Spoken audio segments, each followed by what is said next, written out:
is the 50-year mortgage coming to the United States?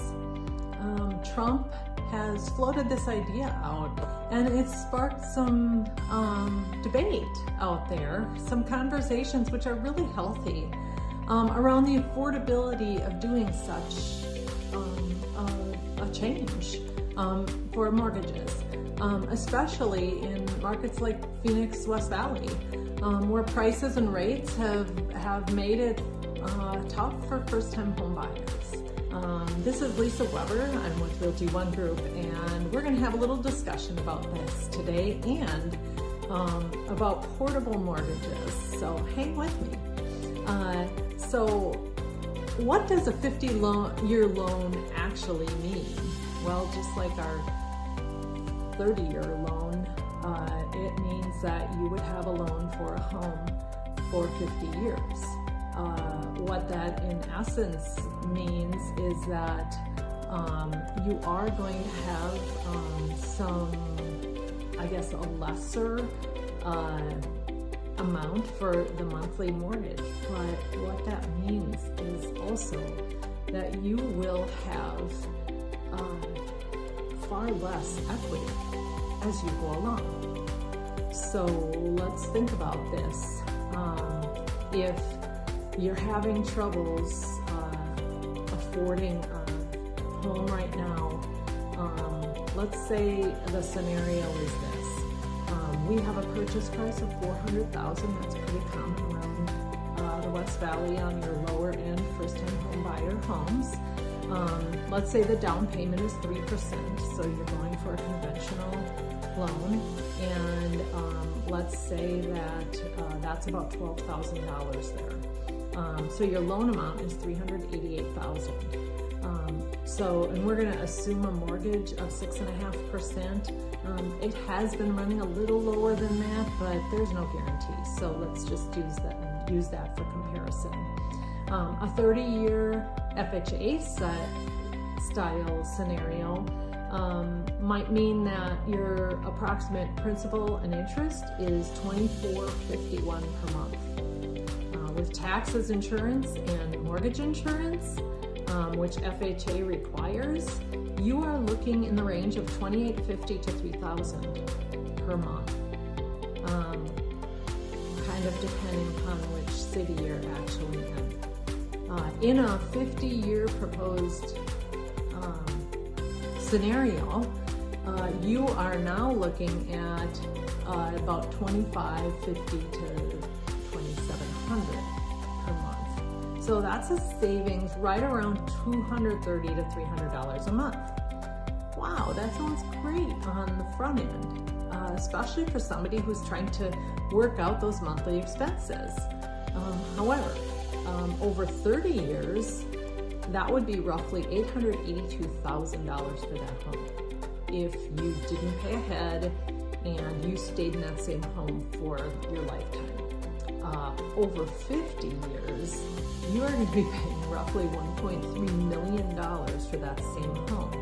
That's $400,000 difference. But while you're the main talking point here is while your monthly payment goes down, the bank gets paid for 20 more years. That's a lot of years. You gain affordability today, but equity builds ultra slow.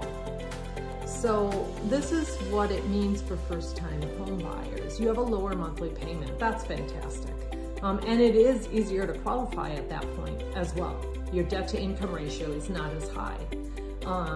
And so that helps more buyers compete in markets like Goodyear and Buckeye and Litchfield Park. It is easier to qualify, therefore. It could be a bridge for buyers that may want to, wait for rates to drop. So that is a pro. On the con side, you definitely have slower equity growth. That's a higher total cost. We talked about the $1.3 million. You may stay underwater longer if values don't rise. So you buy at $400,000, and if the prices aren't going up significantly, you are sitting in a tight situation for a longer period of time.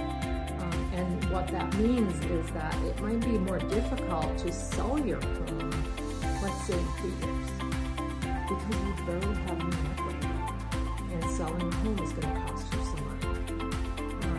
It could incentivize builders to raise their rates, their prices again. So that might indicate that then the market will increase, but we don't have guarantees there. Now, what does this mean for sellers? We've talked a lot about the buy side. What does it mean for sellers? More buyers could re-enter the market because more can qualify. So you would have stronger demand. That would be a good thing. Lower monthly payments increase the affordability for price points sort of between the $350,000 to $500,000 range. It could decrease the amount of time on market. Now that you have more buyers out there, you are more likely to sell more quickly.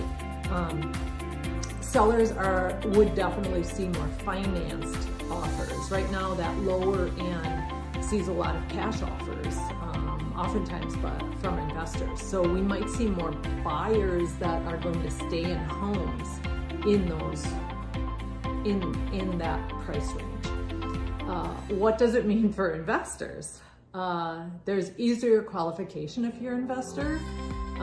If you're purchasing for investment purposes, you have a lower obligation monthly, which means that your cash flow is going to have improvement, like with rents and things like that. It's kind of difficult right now to purchase a home unless you have a good amount down, to purchase a home and then put it out for rent, because your cost up front is so high.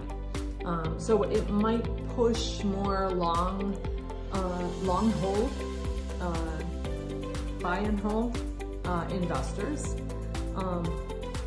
But there is this equity trap that I'm concerned with. You're building wealth much more slowly, and that makes upgrading harder. You are going to have a tough time selling soon. So if you are thinking of doing a 50-year mortgage, if this comes to be, this is going to be one of those situations where you are going to have to sit back and say, how long am I staying in my home? I'm going to have to stay there a while for this to be truthful, I guess. The total loan cost skyrockets. So you're trading short-term comfort for long-term cost. And so you don't even know if you're going to be able to refinance, because if you don't have enough equity built up and if your prices aren't increasing, you may not refinance. So that's not a guarantee. And I think we all think it is a guarantee, but it's not.